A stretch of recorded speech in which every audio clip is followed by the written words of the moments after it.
যতটুকু জানি বৃষ্টির সময় দোয়া কবুল হয়, তখন দোয়া কি বৃষ্টিতে ভিজে ভিজে করতে হবে নাকি ঘরে বসে করলেই হবে? আমাদের আয়েশা রাদিয়াল্লাহু তাআলা থেকে একটা হাদিস বর্ণিত হয়েছে সহিহ বুখারীতে যে নবী করিম সাল্লাল্লাহু আলাইহি ওয়াসাল্লাম বলেছেন, যখন বৃষ্টি দেখি আমরা তখন যেন আমরা দোয়া পড়ি আল্লাহুম্মা সাইয়্যিবান নাফিআ, অর্থাৎ আল্লাহ আপনি উপকারী বৃষ্টি দান করুন।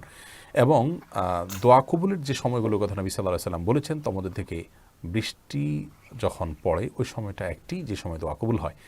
কিন্তু বৃষ্টিতে ভিজে দোয়া করতে হবে এমন কোনো শর্ত হাদিসে উল্লেখ করা হয়নি। তবে হ্যাঁ, একটা হাদিসের ভাষ্য থেকে বোঝা যায় যে নবী সাল্লাল্লাহু আলাইহি ওয়াসাল্লাম দুই সময় দোয়া কবুলের কথা বলেছেন। তার মধ্যে একটা হলো আদ-দুআ ইনদান নিদা, আযানের সময় দোয়া কবুল হয়, ওয়া তাহতাল মাতারি, এবং বৃষ্টির নিচে দোয়া কবুল হয়। এখানে বৃষ্টির নিচে বলতে আপনি বাসায় বা কোনো জায়গায় আছেন, বৃষ্টি হচ্ছে, তাহলে আপনি বৃষ্টির নিচেই থাকলেন, কিন্তু এখানে ভেজার কোনো শর্ত দেওয়া হয়নি, বিধায় বৃষ্টি চলাকালীন সময় দোয়া করলে দোয়া কবুল হবে ইনশাআল্লাহ তাআলা। তবে বৃষ্টিতে ভেজা এটা আলাদা একটি ফজিলতপূর্ণ কাজ, যেটি বিভিন্ন হাদিসে এসেছে।